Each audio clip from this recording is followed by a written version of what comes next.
ayyuhalladzina amanu taqullaha wa qulu qawlan sadida yuslih lakum a'malakum wa yaghfir lakum dhunubakum wa may yuti'illaha wa rasulahu faqad faza fawzan 'azima. Shadaqallahul 'azim.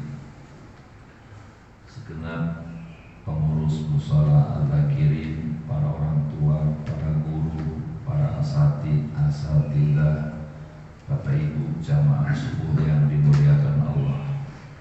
Pagi yang berbahagia kali ini tidak ada kata dan ungkapan yang patut kita ucapkan, melainkan kita sama-sama memanjatkan puji syukur kehadirat Allah atas izin, rahmat, nikmat serta kekuatan yang Allah berikan, sehingga alhamdulillah pagi ini Allah takdirkan kita bisa subuh bersama, disambung dengan silaturahmi dan taklim. Harapannya semoga apa yang bisa kita lakukan malam ini, pagi ini dan seterusnya menjadi ibadah terbaik di sisi Allah Subhanahu wa ta'ala. Salawat dan salam hendaknya juga selalu kita sampaikan pada junjungan alam Nabi kita Muhammad sallallahu alaihi wasallam yang telah menuntun, membimbing, membawa kita pada jalan yang insyaallah diridhoi oleh Allah Subhanahu wa ta'ala.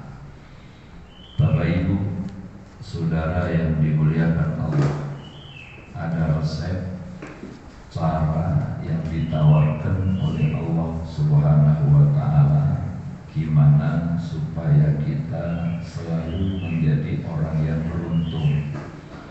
Dan Allah Ta'ala sebutkan dalam surat 35 ayat 29, A'udzubillahi minasyaitonir rajim. Innal ladzina yatluna kitaballah wa aqamus shalah wa anfaqu mimma razaqnahum sirran wa alaniyah yarjuna tijaratan lan tabur. Sesungguhnya orang yang membaca kitab Allah, yakni Al-Quran, orang yang menegakkan sholat, memelihara sholat, menjaga sholat, dan orang yang menginfakkan sebagian rezeki yang Allah berikan kepada mereka diam-diam atau terang-terangan. Yarjuna tijaratan lan tabur. Mereka itulah orang yang mengharapkan dagangannya nggak rugi. Kalau nggak rugi berarti beruntung. Saya yakinnya Bapak Ibu, kita semua pengen beruntung. Kalau kita pengen beruntung, resep cara yang ditawarkan oleh Allah Subhanahu wa ta'ala ini bukan hasil uji coba, tapi ini resep yang ditawarkan oleh Allah Subhanahu wa ta'ala. Baca Quran, sholat, sedekah. Baca Quran, sholat, sedekah. Ini bukan sebarang cara. Ya, janji Allah itu yakin, mutlak dan pasti. Al-haqqu mir rabbika fala takunanna minal mumtarin. Kebenaran itu dari Allah. Janji Allah itu mutlak dan pasti, maka janganlah kalian menjadi orang yang ragu-ragu.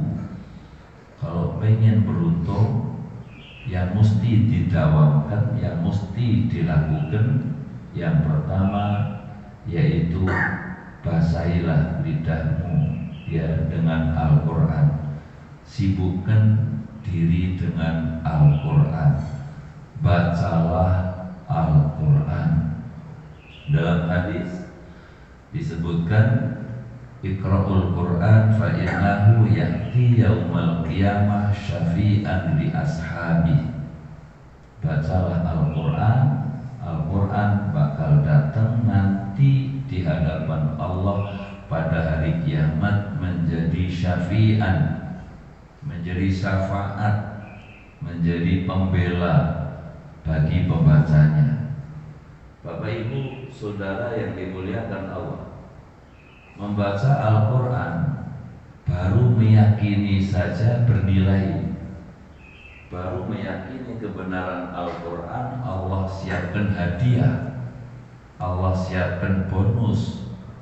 Hadiah bonus yang Allah siapkan bagi yang meyakini kebenaran Al-Quran terdapat dalam surat 47 ayat yang kedua. Innalladzina amanu wa amilus sholihat wa amanu bima nuzzila ala Muhammad wa huwal haqqu mir rabbihim kaffara anhum sayi'atihim wa aslaha balahum. Sesungguhnya orang yang beriman dan beramal soleh, wa amanu bima nuzzila ala Muhammad wa huwal haqqu mir rabbihim, mereka percaya dengan apa yang Allah turunkan kepada Nabi Muhammad bahwa Quran ini benar dari Allah, yakin bahwa ini benar dari Allah. Hadiah yang pertama yang Allah kasih, kaffara anhum sayi'atihim, Allah bakal ampunkan, Allah bakal maafkan kesalahan mereka, dosa-dosa mereka. Wa aslaha balahum, dan pasti Allah bakal memperbaiki keadaan mereka. Ibu bapak, kira-kira ada nggak yang nggak bersalah, yang nggak berdosa? Kira-kira ada nggak? Sepertinya nggak ada. Disengaja atau tidak, ya, terasa atau tidak, yakin bahwa dalam hidup bertetangga, berkeluarga, bermasyarakat, sepertinya nggak ada hamba Allah yang bersih dari dosa, itu nggak ada.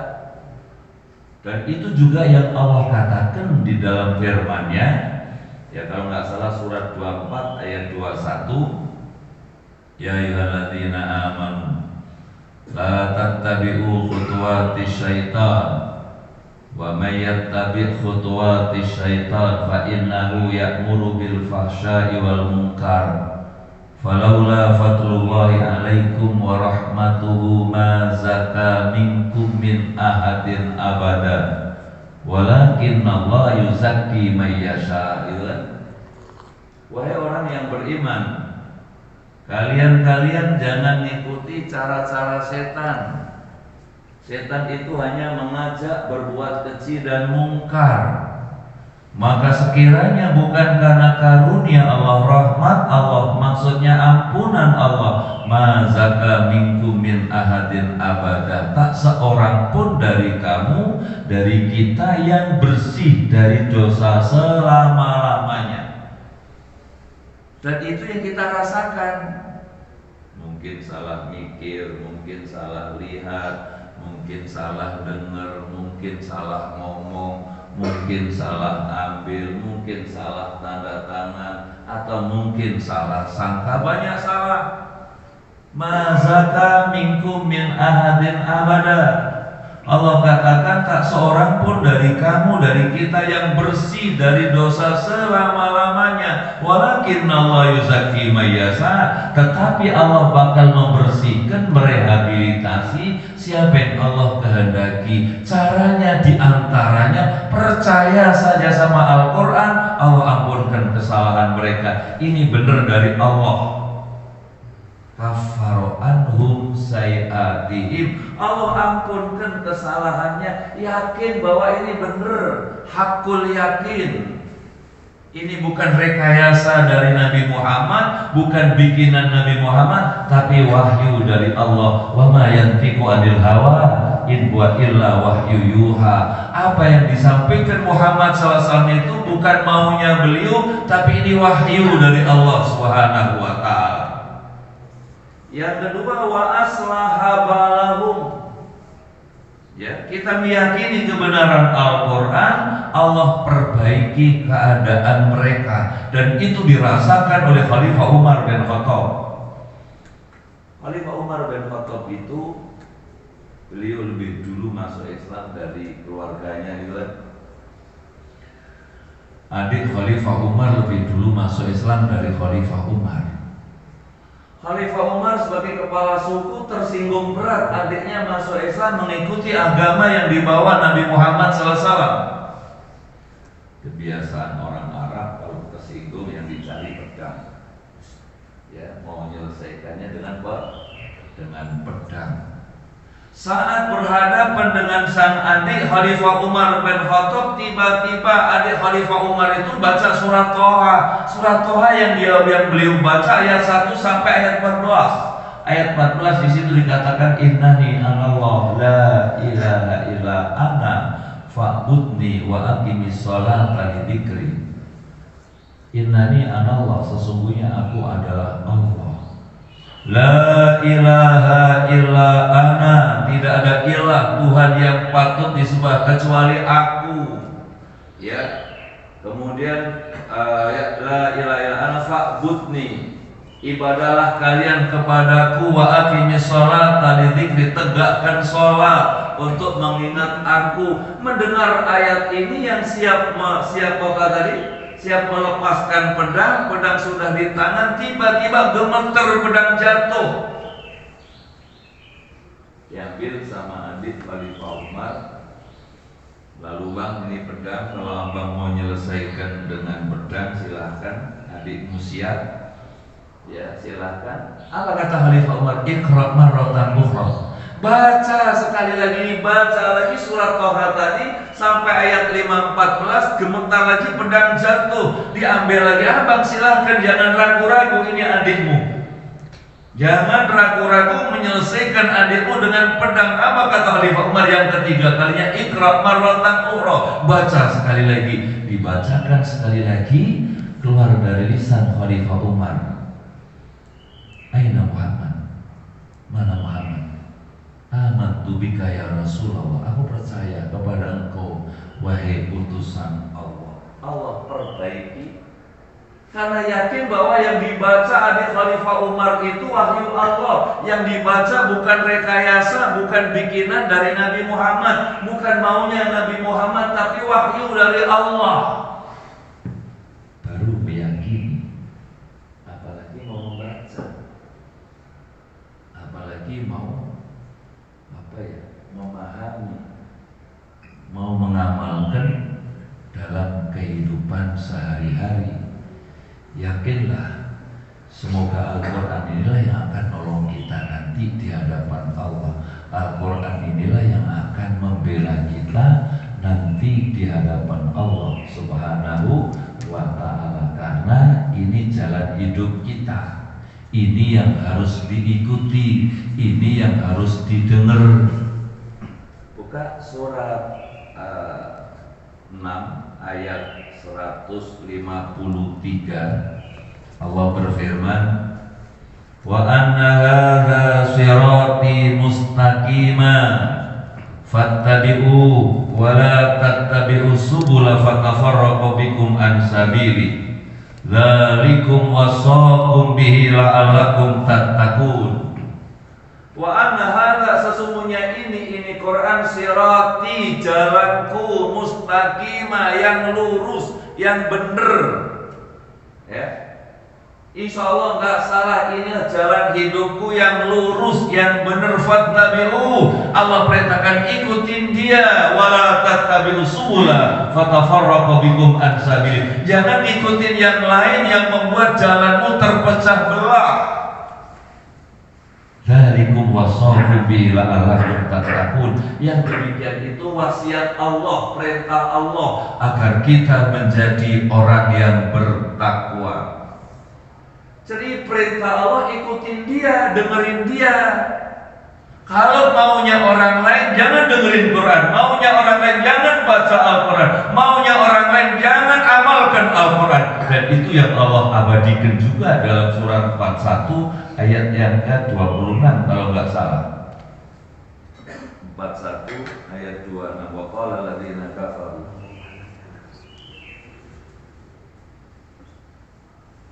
Wa qala alladziina kafaru, baca di terjemahannya dulu.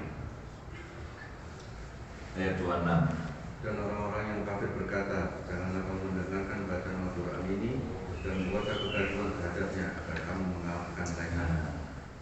maunya mereka seperti itu. Wa qala alladziina kafaru la tasma'u li hadzal qur'an walghaw fihi la'allakum taghlibun, dan berkatalah orang yang enggak percaya sama Al-Qur'an. Apa kata mereka yang enggak percaya sama Al-Qur'an? La tasma'u li hadzal qur'an, jangan kamu dengerin Qur'an, jangan kamu baca, jangan kamu lihat, apalagi diamalkan. Walghaw fi, bikin heboh, bikin gaduh dengan medsosnya, gaduh dengan dunianya, gaduh dengan apa? Ya, dengan memperturutkan hawa nafsunya supaya kamu bisa memenangkan. Nah, jadi dari sinilah ibu bapak, kalau kita pengen beruntung, ayo sibukkan diri dengan Al-Quran. Tidak ada kata rugi menyibukkan diri dengan Al-Quran. Tidak ada kata rugi belajar Al-Quran. Khairun nas man ta'allama Al-Quran. Sebaik-baik manusia itu orang yang mau belajar Al-Quran, walau cuma denger doang, cuma jiping, ngaji kuping, bawa Quran enggak, nyatet enggak, nulis tidak, itu masih termasuk khairun nas man ta'allama Al-Quran. Sebaik-baik manusia orang yang mau belajar Al-Quran, orang yang mau mendengarkan Al-Quran wa allamah, apalagi mau mengajarkannya, mau menyampaikan. Kenapa? Ini jalan hidup. Dan kalau kita mengabaikan Al-Quran, Allah Subhanahu wa taala mengatakan dalam surat 43, ya, baca lagi terjemahnya, 43 ayat yang ke-36, Allah berfirman begini: wa may ya'su an dzikrir rahman nuqayyid lahu syaitana fa huwa lahu qarinun. Coba terjemahin. Siapa dan barang siapa berpaling dari pengajaran Allah yang Maha Pengasih, kami biarkan setan menyesatkannya dan menjadi teman karibnya. Wa may ya'su an dzikrir rahman, siapa yang berpaling dari pengajaran Allah yang Maha Rahman, yakni Al-Quran, mengabaikan Al-Quran, nuqayyid lahu syaitana, Allah biarkan setan menyesatkannya, fahuwa lahu qarin, maka setan itu jadi qarin. Qarin itu apa? Teman karib, teman dekat, teman berpikir, teman bertutur kata, teman berprasangka, teman berperilaku. Kalau itu yang terjadi, kira-kira 24 jam ibadah apa dosa? Ya dosa. Dari sini ibu bapak al-zakirin yang dimuliakan Allah, maksudnya keluarga besar al-zakirin yang dimuliakan Allah, yakin saya demi Allah kita semua pengen beruntung. Betul? Pakai demi Allah tadi. Saking apa?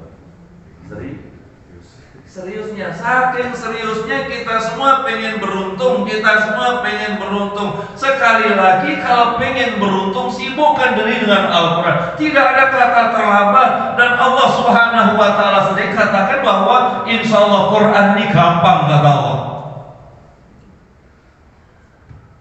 Lihat surat 54 kalau nggak salah, ayat dalam satu surat itu diulang sampai 4 kali. Surat 54 ayat 17, ayat 22, ayat 32, ayat yang ke-40 bunyinya sama. Walaqad yassarnal Qur'ana lidzikri fahal min mudzakir. Ya, surat 54 kan diulang sampai 4 kali dalam satu surat. Sungguh Allah Ta'ala berikan kemudahan Al-Quran untuk dipelajari. Adakah kemauan? Kalau ada kemauan, yakin bisa. Kenapa belum bisa? Karena maaf, kurang serius, kurang sabar. Begitu suruh baca, maaf saya dengar aja. Ada yang begitu. Begitu suruh baca, saya di rumah nggak pernah salah, kok di sini salah dulu. Kenapa di rumah nggak pernah salah? Ya ada yang besarnya. Oh ayo tuh, dia baru. Kalau di sini kok salah melulu?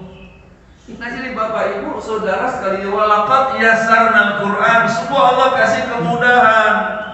Al-Quran Allah kasih kemudahan untuk pelajar. Adakah kemauan? Kalau Anda mau, insya ya Al-Quran ini kan 6.600 sekian itu hanya terdiri dari 28 huruf hijaiyah. Terdiri dari 28 huruf hijaiyah. Asal mau satu huruf, yakin saya hafal. Sebulan selesai mengenal huruf Al-Quran. Bulan berikutnya nyambung. Bulan berikutnya nanti panjang pendek. Teori 3 bulan selesai. Teori. Tapi ternyata ya seperti itulah kenyataannya. 20 tahun belum pernah khatam sama sekali. 40 tahun belum pernah khatam sama sekali. Kalau 20 tahun khatam itu berarti satu hari satu ayat. Khatam 20 tahun. 40 tahun baru khatam berarti setengah ayat. Ternyata 40 tahun ada nggak yang belum pernah khatam sama sekali? Ada di sono Kemayoran, kalau sini enggak lah, insya Allah. Nah dari sini saya mengajak ayah bunda, tidak ada kata terlambat, walau bacanya masih terbata-bata. Walau membacanya, belajarnya masih terbata-bata, tapi punya kemauan, meyakini saja berhadiah, apalagi mau belajar, apalagi mau membaca. Meyakini saja sudah berhadiah, meyakini saja Allah akan perbaiki keadaannya, apalagi ada ikhtiar. Ikhtiarnya itulah yang bernilai di hadapan Allah. Punya kemauan, biarin deh, walau yang ngajarin anak nanya sama cucu, mungkin lancar cucunya sama kakeknya, mungkin nggak begitu Pak? Ya nggak apa-apa, ajarin kakek, ajarin bapak, ajarin bundamu, masya Allah mulia banget. Dia mau belajar sama anaknya, mau belajar sama mantunya, mau belajar sama cucunya. Kenapa? Karena pengen dapat syafaat. Kenapa? Karena dapat pertolongan. Kenapa? Pengen dikatrol. Kenapa? Karena pengen diperbaiki oleh Allah Subhanahu. Allah yang bakal memperbaiki. Niat yang baik Allah Ta'ala bergantung nawaitu kita, insya. Tapi kalau kita berpaling, Allah biarkan setan menyesatkannya. Setan itulah yang jadi korin. Na'udzubillah. Maka sekali lagi, kalau kita pengen beruntung, ya, kalau kita pengen beruntung, cara yang pertama yaitu yatlunal kitab, membaca Al-Quran. Yang kedua, tadi wa aqamus shalah, mendirikan sholat, menegakkan sholat. Bapak Ibu Saudara yang dimuliakan Allah, yang diharapkan menolong kita adalah sholat. Sampai Allah berfirman dalam Al-Baqarah ayat 153. Sebentar. Ya ayyuhalladzina amanu ista'inu bis-sabri was-shalah innallaha ma'as sabirin. Tadi, wahai orang yang beriman, meminta pertolongan kepada Allah dengan sabar dan salat. Sesungguhnya Allah beserta orang-orang yang sabar. Wahai orang yang beriman, minta tolong kalian kepada Allah dengan salat, ya, dengan sabar dan salat. Allah bersama orang yang sabar. Bapak Ibu Saudara yang dimuliakan Allah, yakin kita bahwa dalam hidup itu tidak ada hamba Allah yang tidak punya masalah. Semua punya masalah. Ketika diuji oleh Allah Subhanahu wa Ta'ala, kita suruh bersabar. Semakin sabar semakin baik. Semakin sabar semakin baik. Ada orang bilang sabar itu ada batasnya. Oh, berarti beliaunya belum sabar. Berarti beliaunya belum sabar. Sabarnya Nabiullah Yakub ketika beliau diuji oleh Allah Subhanahu wa Ta'ala dengan putra-putra beliau. Beliau mengadu kepada Allah, menangis kepada Allah sampai buta. Dan Nabiullah Yakub alaihissalam disebutkan dalam surat Yusuf itu fasabrun jamil, sabar itulah sikap yang paling indah yang diperlihatkan Nabiullah Yakub alaihissalam, yang pada akhirnya keluarga Nabiullah Yakub alaihissalam semua diselamatkan Allah. Begitu pula Nabiullah Ayub alaihissalam, nabi yang paling susah, ya, nabi yang paling susah ketika diuji sama Allah. Nabiullah Ayub alaihissalam hanya mengadu kepada Allah. Wa ayyuba idnada rabbahu anni massaniyadur wa anta arhamur rahimin. Ya Allah, menimpa kepada hamba sakit, Engkau ya Allah penyayang dari semua penyayang. Nabiullah Ayub merasa disayang sama Allah walau kondisinya amat sangat menyedihkan, yang pada akhirnya Nabiullah Ayub alaihissalam juga terselamatkan berkah kesabaran yang diberikan oleh Allah kepada Nabi Ayub alaihissalam.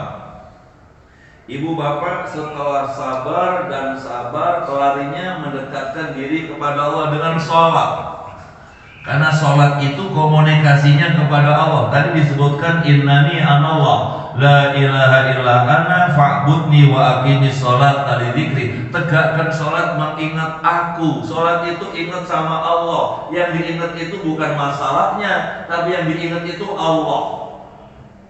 Yang diingat itu Allah 24 jam 5 kali yang diingat Allah. Yang diingat Allah. Yang besar itu Allah. Allahu Akbar.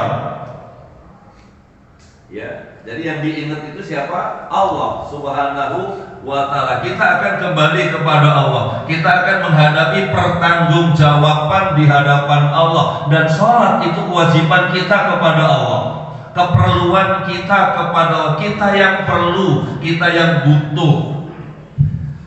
Kalau nggak salah 35, surat 35 ayat 15, ya ayyuhan nas antumul fuqara'u ilallah wallahu huwal ghaniyul hamid. Manusia, kata Allah, manusia itu ya semua, kaya miskin, ya ayyuhan nas, manusia antumul fuqara'u ilallah, kalian perlu Allah, kalian butuh Allah. Jadi kita sholat itu memang karena kita perlu Allah, kita butuh Allah. Allah maha kaya, Allah maha terpuji. Andai nggak ada yang sholat, Allah nggak perlu. Andai nggak ada yang ke masjid, Allah nggak butuh. Dan Allah nggak rugi. Kalau kita semua nggak ke masjid, Allah rugi nggak? Yang rugi siapa? Kita. Kalau nggak salah ada ayatnya itu, ayat surat 14 ayat 8. 14 ayat 8. Wa qala Musa in takfuru antum wa man fil ardi jami'an fa innallaha la ghaniyyun hamid. Kalau nggak salah gitu. Dan berkata Nabi Musa, dan Musa berkata, jika kamu dan orang-orang yang ada di bumi semuanya mengingkari nikmat Allah, maka sesungguhnya Allah maha kaya dan maha terpuji. Jadi berkata Nabi Musa, in takfuru, jika kalian semua kufur, wa man fil ardi jami'a, semua makhluk yang ada di muka bumi, nggak ada yang ke masjid, nggak ada yang sholat, semua kufur sama Allah, Allah nggak rugi. Allah nggak rugi. Kenapa? Allah maha kaya, Allah maha terpuji. Nah, sholat itu syukur kita sama Allah. Sholat itu keperluan, kewajiban kita sama Allah. 5 menit, 10 menit at-tawajjuhu ilallah, menghadapkan diri kepada Allah sepenuh hati. Allahu Akbar. Istirahat total, menghilangkan yang lain. Saat itu 5 menit itu semata-mata menghadapkan diri sepenuh hati, khusyuk di dalamnya, ma'afuduril qalbi fi dzikri wa du'a wa thana, bersama hadirnya hati dalam berzikir, dalam berdoa, dalam bertasbih. Sholat yang berkualitas seperti itu 5-10 menit itu istirahat total nih otak kita, istirahat total pikiran kita, hanya mengingat Allah.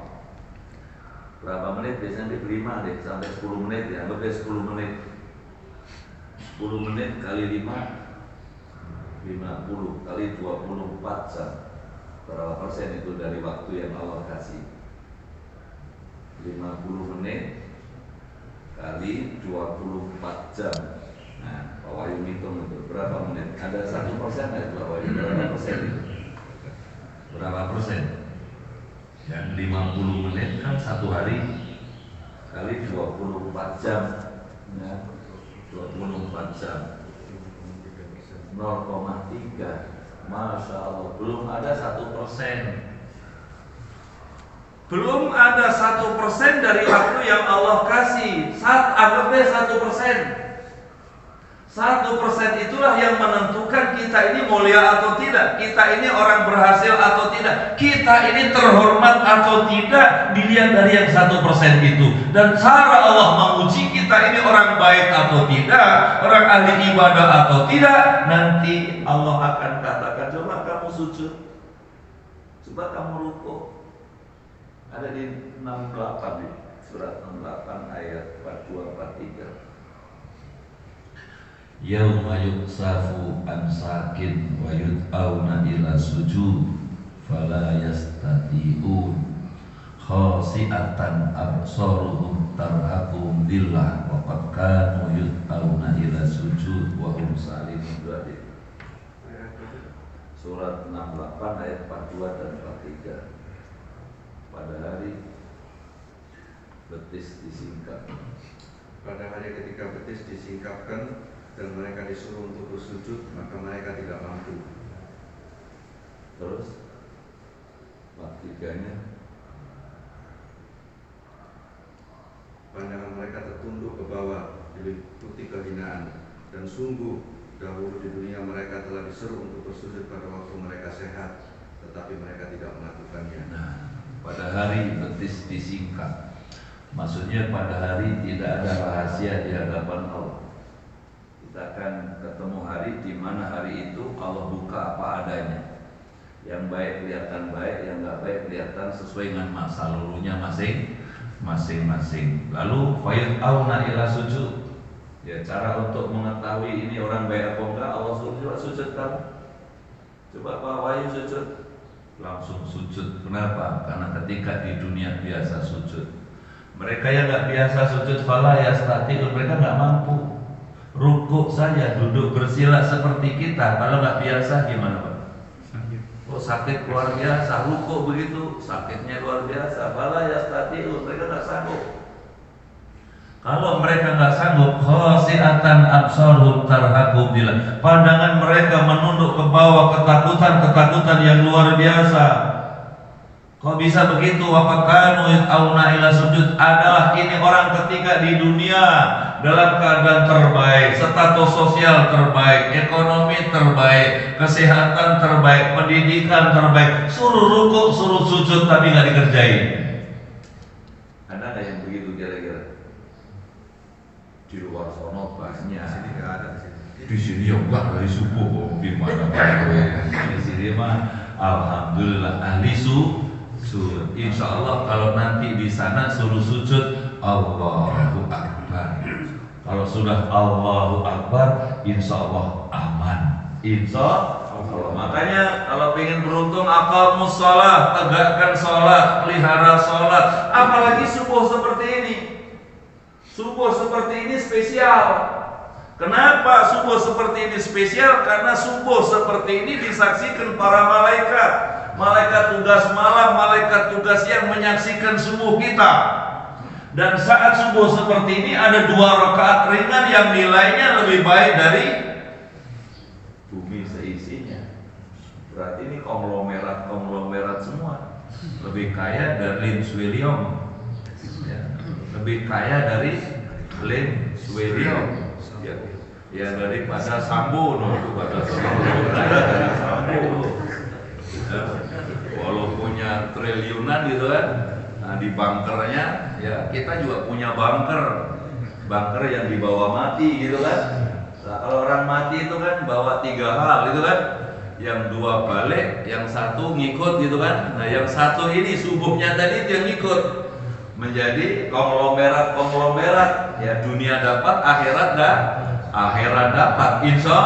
Insya Allah 2 rakaat subuh yang ringan yang nilainya lebih baik dari bumi seisinya. Karena subuh itu disaksikan banyak para malaikat. Di surat 17 ayat yang ke 60, 68 atau 69 itu. Aqimis shalah liduluki syamsi ila ghasaqil lail wa qur'anal fajr inna qur'anal fajri kana mashhuda wa minal laili fatahajjat bihi nafilatan asa ayat asaka rabbuka maqama mahmuda. Ayat 68 nya kali ya. Aqimis shalah, tegakkan salat, dirikan salat. Jadi tegakkan salat, dirikan salat mulai tergelincirnya matahari dan gelapnya malam. Wa qur'anal fajr, dan salat subuh. Inna qur'anal fajri kana mashhuda, sesungguhnya subuh itu adalah disaksikan banyak para malaikat. Jadi ketika kita tadi subuh bersama, banyak malaikat yang menyaksikan subuh kita. Bahkan ketika subuh seperti ini, Allah turunkan 2 malaikat. Allah Ta'ala turunkan 2 malaikat, lalu dua-duanya berdoa memohon kepada Allah, Allahumma a'tini munfiqan khalafan, ya Allah, berikanlah balasan orang yang berinfak dengan balasan terbaik. Ya Allah, berkailah mereka yang berinfak dengan balasan terbaik. Ini doa malaikat pagi-pagi ketika berinfak seperti ini, doa malaikat menyertainya. Yang satu waqala al-akhar, berkata yang lain, Allahumma a'ti munsikan, ya Allah, berikanlah kehancuran. Ya Allah, cabut keberkahannya orang yang enggan berinfak, orang yang enggan bersedekah. 2 malaikat, yang satu berdoa untuk keberkahannya, yang satu berdoa untuk kehancurannya. Yang kira-kira yang diminta yang mana? Keberkahannya. Kita berinfak waktunya tadi pertama. Berinfak waktunya, Bapak Ibu mau duduk di majelis ini termasuk infak. Betul. Menginfakkan waktunya sesaat subuh bersama, menginfakkan waktunya sesaat untuk taklim bersama. Masya Allah, infak itu nggak mesti ini. Infak termasuk infak waktunya, infak kesempatannya, menyempatkan duduk bersama untuk memakmurkan ardh kiri, termasuk masuk nggak doa malaikat tadi Pak? Masuk. Allahumma a'tini, ya Allahumma a'ti munfiqan khalafan, ya Allah, berikanlah keberkahan, berikan balasan terbaik orang yang menginfakkan hartanya, menginfakkan waktunya, menginfakkan kesempatannya dengan keberkahan yang disiapkan Allah Subhanahu wa ta'ala. Itulah istimewanya subuh. Orang kalau ngerti istimewanya subuh, dia akan ke masjid walau merangkak. Kalau kita tak tahu, dan alhamdulillah tadi kita lihat jamaahnya lumayan, alhamdulillah. Aqimis sholat, tegakkan sholatan yang terakhir. Wa anfaqu mimma razaqnahum sirra wa alaniyah, infakkanlah sebagian rezeki yang Allah berikan kepadamu diam-diam atau terang-terangan. Ibu bapak saudara yang dimuliakan Allah, rezeki yang Allah berikan kepada kita, di sana ada hak Allah, ada hak orang lain. Orang yang berinfak, bersedekah, laki atau perempuan, mereka meminjamkan pinjaman yang baik di hadapan Allah, pasti Allah akan lipat gandakan pahalanya. Dan itu bisa dilihat misalnya surat 57 ayat yang ke ayat yang ke surat 57 di situ. Pertama ayat yang ke 11, Mayyukridullah qardan hasana fayudha'ifu lahum walahum ajrun karim. Siapa yang meminjamkan pinjaman yang baik di hadapan Allah, maka Allah akan bayar pinjaman itu dengan bayaran yang berlipat ganda. Kalau nggak salah diulang di surat yang sama itu ayat 18, innal musaddiqina wal musaddiqat wa aqradullaha qardan hasana fayudha'ifu lahum wa lahum ajrun karim. Sesungguhnya orang yang bersedekah, laki atau perempuan, mereka yang meminjamkan pinjaman yang baik di hadapan Allah, Allah akan lipat gandakan pahalanya, dan bagi mereka Allah siapkan pahala yang mulia. Meminjamkan itu bukan berarti Allah butuh. Tapi kita titipkan rezeki kita di masjid, titipkan di panti, titipkan di pesantren, titipkan di tempat-tempat ibadah. Nanti kita akan ambil nanti di hadapan Allah. Insya Allah itulah tabungan milik kita yang sebenarnya. Yang di tanganmu habis, yang di sisi Allah itulah milik kamu yang sebenarnya. Kalau nggak salah surat 16 ayat yang ke-96. Ma indakum yang fadu wa ma indallahi wa, yang di tanganmu habis, yang di sisi Allah itulah milik kamu yang sebenarnya, yang kita bisa bawa pulang menghadap Allah Subhanahu wa ta'ala. Teman tidur, teman istirahat, ya, menjadi bantalnya, jadi gulingnya, jadi kasurnya, jadi atapnya, jadi dindingnya. Insya Allah ini yang dapat saya sampaikan, resep yang ditawarkan Allah. Kalau kita ingin beruntung, baca Quran, sholat, sedekah. Baca Quran, sholat, sedekah. Selanjutnya masih ada waktu, kita buka dialog dan tanya jawab.